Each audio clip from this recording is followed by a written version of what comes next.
जय हिंद। स्वागत है आपका एमए गुरुकुल में। आज हम बात करने वाले हैं मानसिक अभिरुचि की क्लास नंबर 4 के तहत हम आपके साथ क्वेश्चंस डिस्कस करेंगे। ठीक है, तो क्लास नंबर 4 है। इससे पहले 3 हम अपलोड कर चुके हैं, उनको आप जरूर देखिएगा। ठीक है, तो इन क्लासों को आप देखेंगे तो आपको एक महसूस होगा कि आप जब एग्जाम हॉल में बैठेंगे तो असहज महसूस नहीं करेंगे, जरूर आपका कॉन्फिडेंस ऊपर होगा।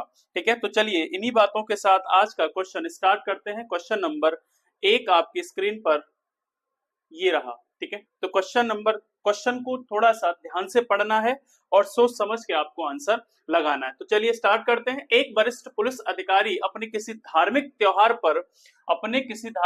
पर अवकाश लेने के लिए आवेदन करता है। तो ऐसे में आप क्या किया जाना चाहिए?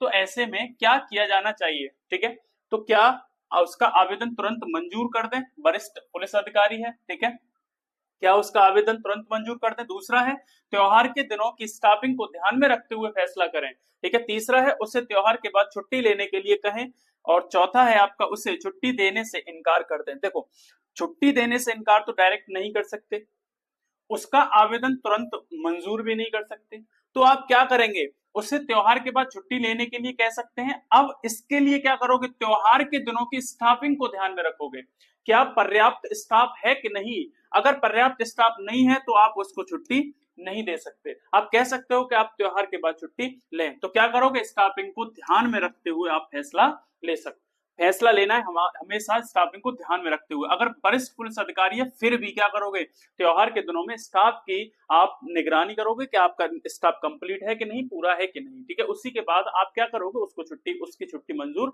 करवाओगे। ठीक है, तो ध्यान रखिएगा ऐसे क्वेश्चंस को। नेक्स्ट क्वेश्चन है आपका, उत्तर प्रदेश में मुसलमानों को अल्पसंख्यकों का दर्जा किसके द्वारा दिया गया है?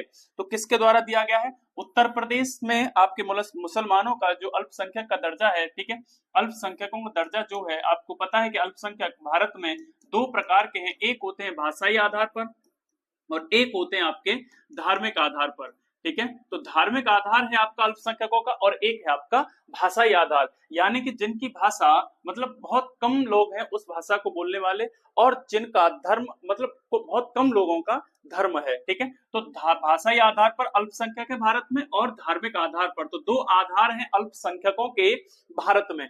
तो उत्तर प्रदेश में मुसलमानों को अल्पसंख्यकों का दर्जा किसके द्वारा दिया जाता है? तो आपका केंद्र सरकार के द्वारा। इसको याद रखिएगा, किसके द्वारा? केंद्र सरकार के द्वारा। नेक्स्ट क्वेश्चन है, एक पुलिस अधिकारी को पता चलता है कि उसके क्षेत्र में एक धार्मिक त्योहार के दौरान जुलूस निकालने की परंपरा रास्ते को बदलने की मांग की जा रही है। ठीक है, कि जुलूस एक रास्ते से निकलता था और परंपरागत रास्ते से निकलता था, जिस रास्ते से हमेशा निकलता था, लेकिन अब उसको बदलना है, इसकी मांग कर रहे हैं लोग। तो इस स्थिति को संभालने का सबसे अच्छा तरीका क्या होगा? ठीक है, बहुमत वाले समुदाय के दबाव में आकर रास्ता बदलने की अनुमति दे देंगे, तो दबाव में आपको बिल्कुल नहीं आना है। ठीक है, आप एक पुलिस अधिकारी हो, आपके क्षेत्र आपके अंडर में वो क्षेत्र आता है, तो आप दबाव में तो ऐसे आ नहीं सकते, तो ये गलत हो जाएगा। दोनों समुदाय के प्रतिनिधियों के साथ बैठक कर सहमति से रास्ता निर्धारित करें। हो सकता है ये कहीं ना कहीं, लेकिन तीसरा पढ़ते हैं, यदि किसी अप्रत्याशित घटना की संभावना नहीं है तो परंपरागत रास्ता ही बनाए रखें और सुरक्षा व्यवस्था कड़ी करें। ठीक है, इसमें क्या होगा? देखो, अब उसके बाद वरिष्ठ अधिकारियों से राय लें, तो वरिष्ठ अधिकारियों से राय लेना, क्योंकि आप ही उस क्षेत्र के मालिक हो। तो आपको क्या करना है कि दोनों समुदाय के प्रतिनिधि के बैठ करके सहमति से रास्ता निर्धारित करें। अगर अब देखो इसमें क्या होगा कि इससे बेटर ये लग रहा है, क्योंकि यदि किसी अप्रत्याशित घटना की संभावना नहीं है तो आप क्या करो? उसी परंपरागत रास्ते से उस जुलूस को जाने दो और सुरक्षा व्यवस्था कड़ी कर दो। ठीक है, तो ये ज्यादा सही रहेगा। ठीक है, कि दोनों समुदायों के प्रतिनिधियों के साथ बैठक करके अब सहमति से रास्ता निर्धारित करें। उससे अच्छा क्या रहेगा कि वही जो आपकी परंपरागत रास्ता है उसी पर आप क्या कर दीजिए? सुरक्षा व्यवस्था जो है आपकी कड़ी कर दीजिए। ठीक है, नेक्स्ट क्वेश्चन देखते हैं, सांप्रदायिक संघर्ष को कम करने के लिए पुलिस अधिकारी कौन कौन से सामाजिक नेटवर्किंग का उपयोग अपना सकते हैं? ठीक है, तो सांप्रदायिक संघर्ष को आप क्या करना है? आपको कम करना है, उसके लिए पुलिस अधिकारी हो आपको क्या क्या करना? सामाजिक नेटवर्क किस किस को आप उपाय अपना सकते हो? तो स्थानीय समुदाय के साथ सम्मेलनों का आयोजन करना। ठीक है, ये भी एक हो सकता है। तो ये स्थानीय समुदायों के साथ जा जा करके आप अपने क्षेत्र में ही आप उस सांप्रदायिक संघर्ष को कंट्रोल कर सकते हो। विभाजन के लिए प्रचार प्रसार करना, विभाजन के लिए प्रचार प्रसार करना बिल्कुल नहीं कर सकते, विभाजन तो नाम आना ही नहीं चाहिए। सोशल मीडिया प्लेटफॉर्म का उपयोग करना, ये ज्यादा सही है। सोशल मीडिया प्लेटफॉर्म का उपयोग कर करके आप बहुत बड़े आप एरिया को कवर कर सकते हो। समुदाय के बीच अलगाव को बढ़ावा देना, क्या समुदाय के बीच अलगाव को बढ़ावा दोगे? आप एक पुलिस अधिकारी हो, ठीक है, तो ये भी नहीं होगा। ये स्थानीय समुदायों के साथ सम्मेलनों का आयोजन करना, एक मतलब एरिया छोटा हो जाएगा और इससे क्या होगा, इस वाले से एरिया बड़ा होगा, ठीक है। तो इसका मतलब यह है कि ये ज्यादा सही बैठ रहा है कंपैरिजन टू ए। तो सोशल मीडिया प्लेटफॉर्म का उपयोग करना, ठीक है।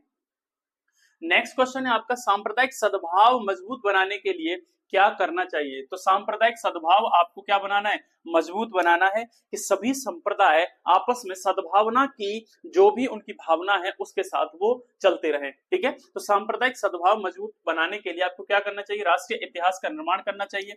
बिल्कुल सही है, राष्ट्रीय इतिहास आपका मजबूत होगा, उसको लोग जानेंगे तो सांप्रदायिक सद्भाव भी आपका क्या होगा? बढ़ेगा। कि कई संप्रदाय के लोगों ने एक साथ मिलकर के स्वतंत्रता आंदोलन में अपनी जान गंवाई थी, ठीक है, या बहुत मजबूती से अंग्रेजों के साथ लड़े थे। सांप्रदायिक शिक्षण संस्थाओं पर रोक लगा देना, ठीक है। तो सांप्रदायिक जो शिक्षण संस्थान है, अब सांप्रदायिक सद्भाव अगर बढ़ाना है तो सांप्रदायिक शिक्षण संस्थानों पर क्या लगानी पड़ेगी?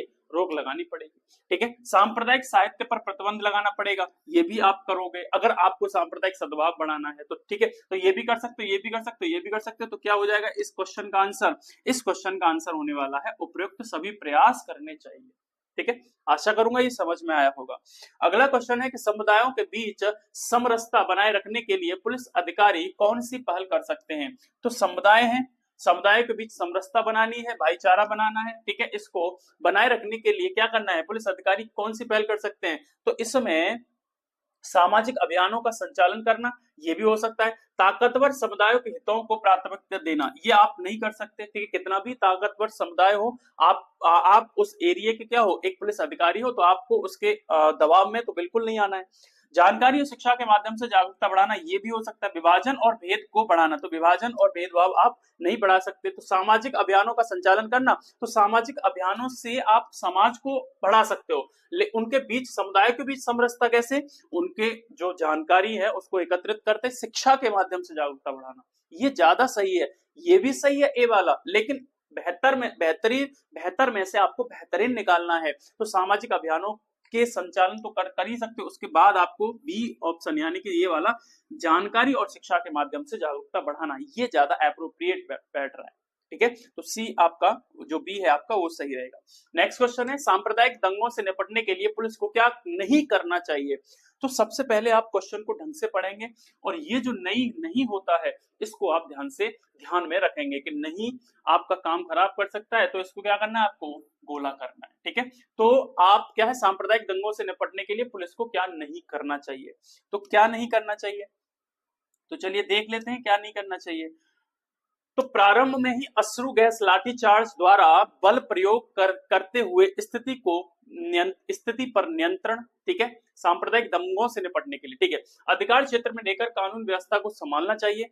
यदि हिंसक भीड़ पथराव, आगजनी व लूट मार कर रही है तो तुरंत फायरिंग कर स्थिति को नियंत्रित करना चाहिए, ठीक है। उसके बाद वरिष्ठ पुलिस अधिकारियों के नेतृत्व में अपना कर्तव्य पालन करना चाहिए। तो क्या नहीं करना चाहिए, ठीक है। तो क्या नहीं करना चाहिए? तो प्रारंभ में ही अश्रु गैस, लाठीचार्ज द्वारा बल प्रयोग की स्थिति पर नियंत्रण, ठीक है, ये प्रारंभ में होने वाली स्थिति है, हाँ ये आप कर सकते हो। अधिकार क्षेत्र में रहकर अपने कानून व्यवस्था को संभालना, ये भी आप कर सकते हो। यदि हिंसक भीड़ पथराव, आगजनी व लूटमार कर रही हो तो तुरंत फायरिंग कर स्थिति को नियंत्रित करना चाहिए, ठीक है। तो आगजनी और भीड़ पथराव, तो फायरिंग नहीं कर सकते आप उन पर आप फायरिंग नहीं कर सकते, ठीक है। और वरिष्ठ पुलिस अधिकारियों के नेतृत्व में अपना कर्तव्य पालन करना चाहिए, ये भी सही है। तो फायरिंग नहीं कर सकते डायरेक्ट, ठीक है। तो ये आपको ध्यान में रखना है। तो फायरिंग नहीं कर सकते, क्या नहीं करना चाहिए? तो आप फायरिंग नहीं कर सकते, ठीक है।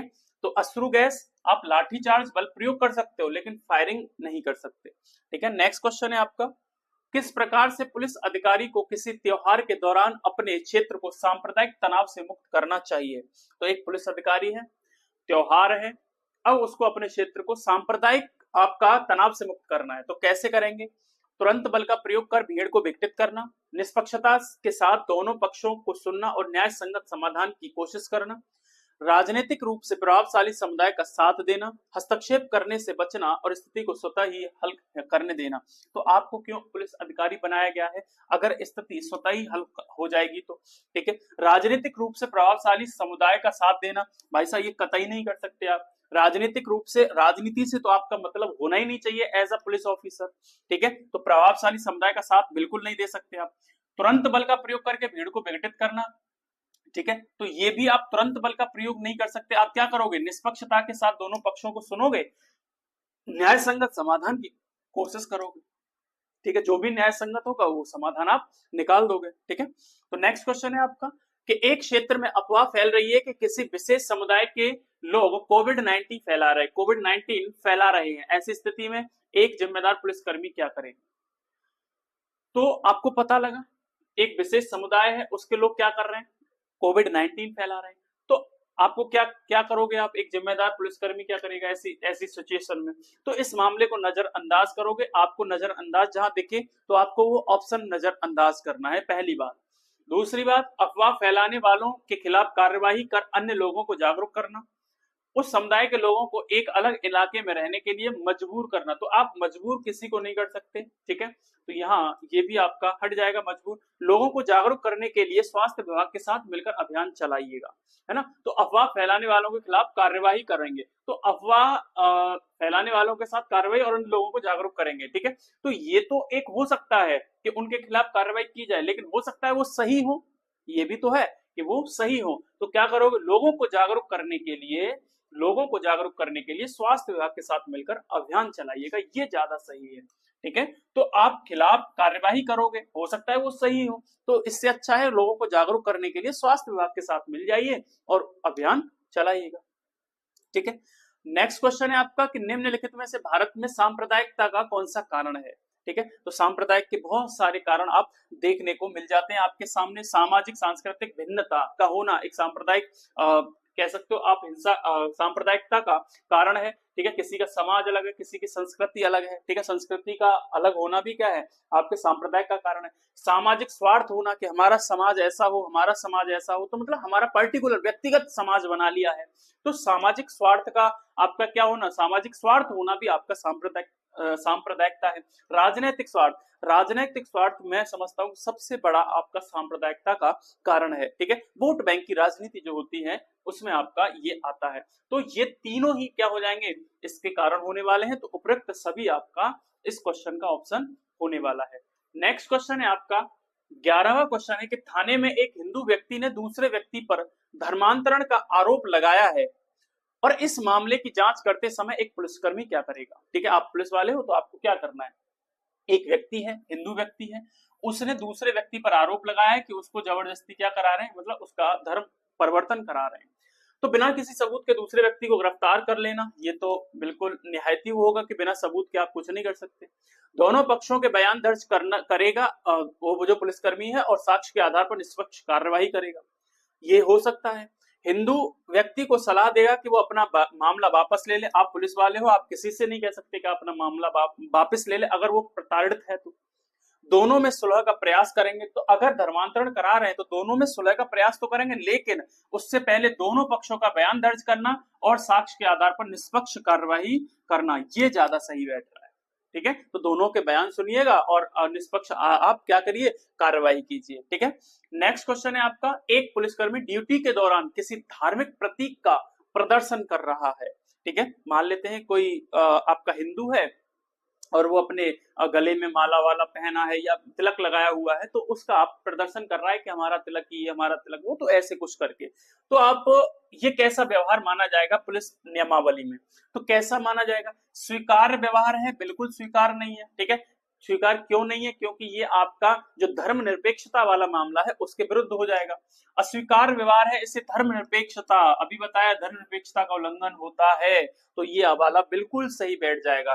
कोई बात नहीं, आप छोड़ नहीं सकते, व्यक्तिगत विश्वास है, आप इसको कोई बात नहीं करके छोड़ नहीं सकते, क्योंकि पुलिसकर्मी है, ठीक है, पुलिसकर्मी है, और वो क्या है, और धार्मिक प्रतीक का प्रदर्शन नहीं कर सकता। तो केवल वरिष्ठ अधिकारियों के लिए अनुमति, किसी के लिए अनुमति नहीं है। अस्वीकार व्यवहार है, अस्वीकार व्यवहार है, इससे धर्मनिरपेक्षता का उल्लंघन होता है, ठीक है। नेक्स्ट क्वेश्चन है, क्राइम की जांच के समय जिसमें सांप्रदायिक अवधारणाओं की संभावना हो, पुलिस अधिकारी की प्राथमिकता क्या होगी, ठीक है। अब मान लेते हैं कि क्राइम जांच कर रहे हैं आप, और उसमें सांप्रदायिक अवधारणा निहित है, सांप्रदायिक अवधारणा है उसमें, यानी कि किसी संप्रदाय का कुछ मामला है, तो पुलिस अधिकारी की प्राथमिकता क्या होनी चाहिए? तो पुलिस अधिकारी की प्राथमिकता ये होनी चाहिए, जल्द से जल्द एक विशेष समुदाय को दोषी ठहराना। जल्द से जल्द नहीं, आप बहुत गहन अध्ययन करोगे, आप गहन अध्ययन करोगे, उसके बाद आप कहीं नतीजे पर पहुंचोगे। वास्तविक अपराधियों की पहचान करने के लिए संपूर्ण निष्पक्ष जांच करना, ये भी सही है। जांच को तेजी से पूरा करने के लिए भेदभावपूर्ण अभिप्रायों का पालन करना, ठीक है, संप्रदाय के मुखियाओं से बात करना, ठीक है, तो ये आप नहीं कर सकते, तो जांच में तेजी से पूरा करना, भेदभाव पूर्ण अभिप्रायों का पालन करना, भेदभाव पूर्ण अभिप्रायों का पालन करना, तो भेदभाव यहाँ करोगे आप? अगर सांप्रदायिक अवधारणा की बात है तो बिल्कुल नहीं करोगे। तो क्या करोगे? वास्तविक अपराधियों की पहचान के लिए संपूर्ण निष्पक्ष जांच करोगे। जहां संपूर्ण निष्पक्ष जांच जैसी आपको शब्द दिखे तो वो भी आपका सही होता है, ठीक है। इसमें नेक्स्ट क्वेश्चन है आपका, किस प्रकार से पुलिस अधिकारी समुदाय के साथ सहयोग कर सकते हैं ताकि वे सांप्रदायिक सहयोग और समर्थन प्राप्त कर सकें? तो क्या कह रहा है ये, किस प्रकार से पुलिस अधिकारी समुदाय के साथ सहयोग कर सकते हैं ताकि वे सांप्रदायिक सहयोग और समर्थन प्राप्त कर सके। विसंगतियों की जांच करें, सिर्फ एक समुदाय का समर्थन करें, बिल्कुल गलत है, एक समुदाय का समर्थन आप नहीं कर सकते। संगठनों के साथ मित्रता और सौहार्द विकसित करें, ये भी हो सकता है। समुदाय के बीच उपयुक्त नेतृत्व विकसित करें, ठीक है, तो आपको क्या लेना देना कि समुदायों के बीच नेतृत्व हो या ना हो, ठीक है। तो क्या करोगे आप? विसंगतियों की जांच करेंगे, उससे अच्छा है कि क्या करोगे? संगठनों के साथ मित्रता और सौहार्द विकसित करेंगे, ठीक है। तो आपका सी ऑप्शन, ये वाला जो बी ऑप्शन है इसका सही होने वाला है। नेक्स्ट क्वेश्चन है इसका, नेक्स्ट क्वेश्चन है, समुदायों के बीच संघर्ष को कम करने के लिए पुलिस अधिकारी किस प्रकार का कदम नहीं उठाना चाहिए? तो पुलिस अधिकारी नहीं को अंडरलाइन करना है आपको, ये ध्यान रखना, नहीं उठाना चाहिए। आदर्शवादी आचरण करना, ठीक है, तो ये पुलिस नहीं उठाना चाहिए। ये तो उठा सकते हैं, आदर्शवादी आचरण आप करना ही चाहिए आपको, ठीक है। न्याय संगत कदम उठाना चाहिए, है ना, और निर्विवाद स्थिति कायम करनी चाहिए जिसमें विवाद उत्पन्न ना हो, ठीक है। और जो आदर्श हो स्थिति, जो मतलब परिपक्व हो या जो दशाओं के लिए अनुकूल हो, वो आप आचरण कर सकते हैं, और लेकिन सख्त रुख नहीं अपना सकते, है ना, तो सख्त रुख नहीं अपना सकते। अगर समुदायों के बीच संघर्ष को कम करना है तो उसके लिए आदर्शवादी आचरण को अपनाना पड़ेगा, न्याय संगत कदम उठाने पड़ेंगे और निर्विवाद स्थिति को कायम करना पड़ेगा, ठीक है। नेक्स्ट क्वेश्चन है आपका, जातिवाद को समाप्त करने के लिए कौन सा कारक सहायक नहीं है? तो भाई साहब नहीं है को आपको क्या करना है? अंडरलाइन करना है। सबसे पहली बात ध्यान रखना हमेशा कि आपको नहीं है को क्या करना है? अंडरलाइन करना है कि नहीं पूछा है। तो जातिवाद है, जातिवाद को क्या करना है? आपको कम करना है, ठीक है, समाप्त करना है। तो अंतरजातीय विवाह होंगे तो आपकी जातिवाद खत्म हो जाएगी, ये आप कर सकते हो। आर्थिक एवं सांस्कृतिक समानता होगी तो आर्थिक और आपकी सांस्कृतिक समानता से, है ना, यहाँ पर देखो थोड़ा सा ये आर्थिक और सांस्कृतिक समानता अगर कम होगी, मान लेते हैं अगर समानता होगी, अगर बराबर होंगे दोनों, तो यहाँ पर जातिवाद तो खत्म नहीं होगा। अगर आर्थिक स्थिति भी मजबूत हो जाती है तो जातिवाद तो उसके अंदर रहेगा, अगर संस्कृति भी अलग है तो भी जातिवाद रहेगा, ठीक है। और उचित शिक्षा से, हाँ, उचित शिक्षा से जातिवाद खत्म हो सकता है। जातीय संगठनों पर रोक लगानी चाहिए, ये तो बिल्कुल सही है। तो सहायक नहीं है, तो जातिवाद को समाप्त करने में कौन सा सहायक नहीं है? तो आर्थिक एवं सांस्कृतिक समानता। अगर आर्थिक और सांस्कृतिक समानता अगर हो भी जाएगी तो भी जरूरी नहीं है कि जातिवाद समाप्त हो सके, ठीक है। अगर मान लेते हैं कि कोई व्यक्ति है, ठीक है, बहुत बड़ा आर्थिक मतलब आर्थिक रूप से परिपक्व है, मजबूत है, तो क्या उसके अंदर जातिवाद नहीं होगा? हो सकता है, हो सकता है। तो इसलिए ये क्या होंगे? तो ये कारक सहायक नहीं होंगे, ठीक है। तो आर्थिक एवं सांस्कृतिक, ठीक है। नेक्स्ट क्वेश्चन है आपका, प्रत्येक व्यक्ति जो भारत में सांप्रदायिक सद्भाव को प्रोत्साहन देना चाहता है, उसे प्रत्येक व्यक्ति भारत में सांप्रदायिक सद्भाव को अगर प्रोत्साहन देना चाहता है तो उसे क्या करना चाहिए? तो जाति और धर्म के पूर्वाग्रह से मुक्त होना होगा, उससे वैज्ञानिक पहलू को समझना होगा, ठीक है। सांप्रदायिक सद्भाव को अगर प्रोत्साहन देना है तो उसे सामाजिक एकीकरण कार्यक्रम में भाग लेना चाहिए, उसे सांप्रदायिक सद्भाव के प्रयासों को अधिक से अधिक लोगों को शामिल करना चाहिए। बिल्कुल सही है, ठीक है, सामाजिक एकीकरण कार्यक्रमों में भाग लेना चाहिए। उसे भाग लेने से क्या लोग उसकी मतलब उसे लोगों को ज्यादा से ज्यादा जोड़ना चाहिए, तो उसे सांप्रदायिक सद्भाव के प्रयासों में अधिक से अधिक लोगों को शामिल करना चाहिए। फिर है सांप्रदायिक सद्भाव के लिए व्यक्ति को सभी धर्मों को समान मानना चाहिए। सांप्रदायिक सद्भाव को अगर बढ़ाना है तो धर्मों को यहाँ बीच में नहीं लाना है, तो क्या करोगे, उसे सांप्रदायिक सद्भाव के प्रयासों में अधिक से अधिक व्यक्तियों को शामिल करना चाहिए। ठीक है, नेक्स्ट है आपका, एक व्यक्ति किसी मंदिर के बाहर धार्मिक नारे लगा रहा है जो आसपास के अन्य समुदायों को उत्तेजित कर रहा है। ठीक है, आसपास के नागरिकों समुदाय को क्या कर रहा है, उत्तेजित कर रहा है। इस परिस्थिति में एक सतर्क पुलिसकर्मी क्या करेगा, उस व्यक्ति को नजरअंदाज करेगा। भाई साहब कितनी बार मैं आपको बता चुका हूं कि आपके अगर ऑप्शन में नजरअंदाज आ गया, जहां आप पुलिसकर्मी हो तो आपको वो ऑप्शन नजरअंदाज करना है, उस व्यक्ति को हिरासत में ले लेना। ठीक है, तो आप हिरासत में आप तत्काल नहीं ले सकते उसको। ठीक है, उसके बाद उस व्यक्ति को शांत रहने और धार्मिक स्थल से शोर न मचाने की चेतावनी देंगे, ये आप कर सकते हो। ठीक है, आप हिरासत में नहीं ले सकते बिना किसी उसके। ठीक है, नारे लगा रहा है तो आप उसको चेतावनी दे सकते हो। ठीक है, उस व्यक्ति को शांत रहने और धार्मिक स्थल के पास शोर न मचाने की चेतावनी दे सकते हो। उस व्यक्ति को जाने देंगे, तो जाने भी नहीं दे सकते। ठीक है, तो खाली जाने भी नहीं दे सकते, आप उसको क्या करेंगे, आप उसको चेतावनी देंगे, बेटा कि मान जा, संभल जा, शांत रह, अभी धार्मिक स्थल से दूर चला जा या फिर शोर मत कर, शांति भंग मत कर। ठीक है, तो क्या होगा इसमें, C option is the right answer of this question. ठीक है, नेक्स्ट क्वेश्चन है आपका, आप एक पुलिस अधिकारी के रूप में तैनात हैं, धार्मिक रूप से संवेदनशील इलाके में दंगे भड़क उठते हैं। अब दंगे भड़क गए भाई साहब, आपको क्या करना चाहिए, आप एक पुलिस अधिकारी के रूप में तैनात हैं, यदि समूह प्रतिबंधों का उल्लंघन करके पत्थरबाजी करते हैं तो लाठीचार्ज का आदेश देना चाहिए। देखते हैं, हिंसक भीड़ को बलपूर्वक खदेड़ने के लिए आंसू गैस के गोले दागने चाहिए। उपद्रवियों को हिरासत में लेने के बाद सुलह करने के लिए समुदाय के बुजुर्गों के साथ बात करनी चाहिए। पूर्व के उपद्रवियों का निवारक करके गिरफ्तारियां करनी चाहिए। तो ये तो आपका यहाँ पर बिल्कुल गलत हो जाएगा। पूर्व के जो उपद्रवी थे उनकी निवारक गिरफ्तारियां करनी चाहिए, ये तो गलत है। कि कोई और कर रहा है कि मतलब एक संवेदनशील इलाका है, दंगे भड़क गए, उसमें जो पूर्व उपद्रवी थे उनको आप क्या करिए, निवारक गिरफ्तारी करिए, ऐसा करेंगे आप, नहीं कर सकते। हो सकता है वो वहां हो भी ना। यदि समूह प्रतिबंधों का उल्लंघन करके पत्थरबाजी करते तो लाठीचार्ज करने के आदेश देने चाहिए, ये भी हो सकता है। हिंसक भीड़ को बलपूर्वक खदेड़ने के लिए आंसू बोल के दागने चाहिए, ये भी हो सकता है। और उसमें सबसे अच्छा कौन सा होगा, देखो ये भी हो सकता है, ये भी हो सकता है, लेकिन इससे अच्छा होगा उपद्रवियों को हिरासत में लेने के बाद सुलह करने के लिए समुदाय के बुजुर्गों के साथ बात करनी चाहिए। जो समुदाय के बुजुर्ग लोग हैं या जो उसका मतलब कह सकते हो बड़े बड़े लोग हैं उसमें, तो उसको क्या करना चाहिए, उनके साथ बात करनी चाहिए और उपद्रवियों को हिरासत में लेना चाहिए और सुलह करनी चाहिए। ठीक है, तो ये बात आपको ध्यान रखना है। नेक्स्ट क्वेश्चन है आपका, लास्ट क्वेश्चन है आज का, किसी अपराध की जांच के दौरान के लिए एक पुलिसकर्मी को पता चलता है कि संदिग्ध किसी विशेष धर्म का अनुयायी है।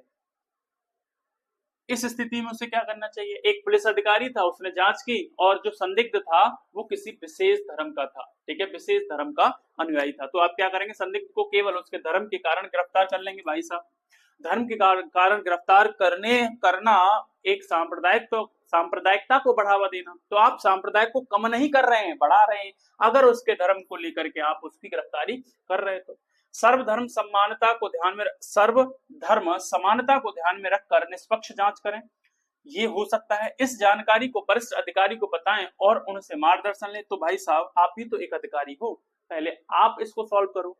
केवल उसी धर्म के किसी अन्य पुलिसकर्मी को जांच सौंप दें, ऐसा तो आप नहीं कर सकते कि उसी धर्म के व्यक्ति को जो पुलिसकर्मी है उसको जांच दे दें। तो क्या करेंगे, सभी धर्मों की समानता को ध्यान में रख करके निष्पक्ष जांच करेंगे। निष्पक्ष जहां आएगा आप उसको ऑप्शन को ध्यान में रखेंगे। तो आशा करूंगा कि ये सेशन आपको पसंद आएगा। ठीक है, अगर पसंद आए ये सेशन, ठीक है, आगे भी आएगा और भी सेशन चलते रहेंगे।